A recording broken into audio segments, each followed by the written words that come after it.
그 다음으로는 이제 실리프팅 후에 여러분들이 가장 많이 궁금해 하시는 것들 제가 몇 가지 답변을 해드리도록 하겠습니다. 붓기가 빨리 빠지고 싶으면 이제 시술 후에 보통 한 24시간 정도, 길면은 뭐 72시간 내로는 냉찜질을 해주는 게 도움이 되실 거고요.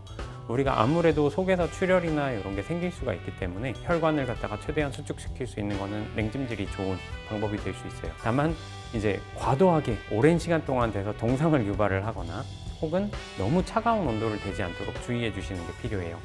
아이스팩 같은 거를 이제 직접 피부에 접촉시키기보다는 수건이나 아니면 손수건 정도에 싸가지고 보통 한 3분에서 5분씩 하면서 이제 휴식 기간을 충분히 취하고 그래서 동상 예방을 하면서 냉찜질을 해주시는 게 통증 경감과 그리고 지속적인 출혈을 갖다가 억제시키는 데 도움이 되실 수 있을 것 같고요.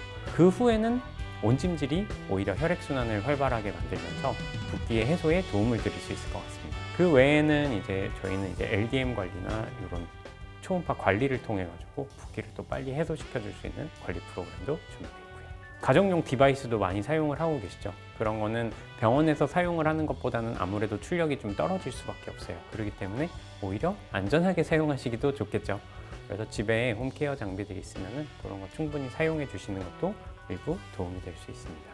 얼굴을 물리적으로 많이 만지면서 마사지하는 거는 저는 조금 조심하시도록 가급적 손 안 대시라고 말씀을 드려요. 아까 말씀드렸던 것처럼 우리가 다양한 표정을 이용하거나 예를 들어 입을 너무 쫙 벌리거나 하는 것도 실이 걸려있는 돌기가 약간씩 풀릴 수가 있어요. 환자분들 되게 불쾌해하세요. 뜨드득하고 뜯어지는 느낌이 들어가지고 되게 힘들어하시는 분들도 많아요. 아무리 우리가 얼굴 근육 표정이나 이런 것을 고려해가지고 실을 넣더라도 제가 보통 평소에 짓는 표정보다 훨씬 더 큰 가동 범위로 얼굴을 움직이게 되면 그런 변화가 생길 수밖에 없습니다. 심지어 마사지 같은 것도 우리 열심히 실로 걸어놨는데 그 부분을 이제 전후 좌우로 마사지를 해버리게 되면 걸려있던 돌기를 억지로 풀어주는 결과밖에 안 나올 수가 있어요. 그래서 가급적이면 손은 대지 마시라 라고 말씀드립니다. 너무 격한 운동만 아니라면 가벼운 운동 정도는 괜찮지 않을까 싶습니다. 그리고 잠자는 자세는 우리가 의식적으로 바꿀 수 있는 게 아니기 때문에 그 정도는 저희가 감안을 해서 시술을 하고 있습니다. 약간의 통증이나 이런 게 유발될 수는 있는데 이제 그것 때문에 뭐 걸려있는 실이 풀리거나 하진 않을 겁니다. 우리가 보통은 초음파나 고주파를 이용한 탄력 관리랑 실리프팅을 같이 하고 있어요. 근데 순서는 중요하겠죠. 실을 걸어놓고 거기에 초음파나 고주파 때리면서 마사지를 하게 되면은 그 걸어놓은 실이 조금씩 풀릴 가능성도 있고 혹은 우리 이제 상처난 부분을 통해 가지고 감염이나 이런 걸 유발할 수 있기 때문에 그 순서를 잘 조율하게 되면은 오히려 더 강한 효과를 체감하시는 데 도움이 되실 겁니다. 우리가 실제로 붓기가 심해 가지고 약간 피부가 울퉁불퉁하게 보이는 경우도 있고요.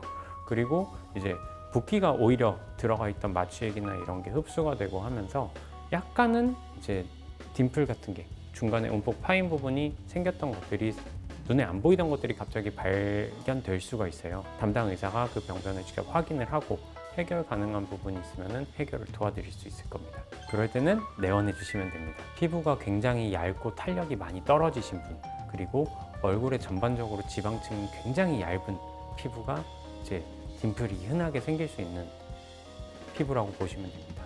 그런 경우에는 우리가 막 강한 힘을, 텐션을 줄 수 있는 그런 굵은 실보다는 만약에 굳이 실리프팅을 원하신다면 최대한 부드럽게 교정해 줄 수 있는 실을 주로 사용하거나 혹은 모노실을 이용해서 일단 피부 탄력을 갖다 개선을 시켜 놓으면서 그 후에 이제 시술을 고려해 보는 게 더 도움이 되실 수 있을 것 같습니다. 딤플이 생겼다는 것은 우리가 이제 실이 피부를 당기는 장력이 골고루 일정한 깊이에 생긴 게 아니고 약간은 이제 중간에 변형이 생겼다고 보시면 되거든요.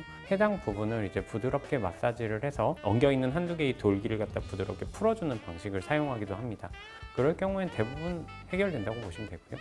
그리고 그 정도로는 뭐 실리프팅의 효과가 바로 떨어지거나 그러지 않기 때문에 너무 우려하지 않고 교정을 받으셔도 좋을 것 같습니다.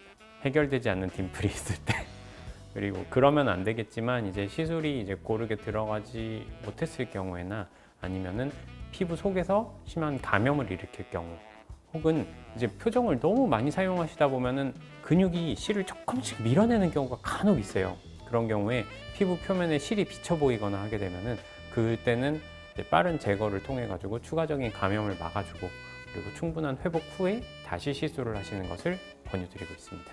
일단 실리프팅을 하게 되면 피부 속에 아무래도 다양한 상처가 나게 돼요. 그렇기 때문에 절대 흡연과 음주는 피해 주셔야 되고요.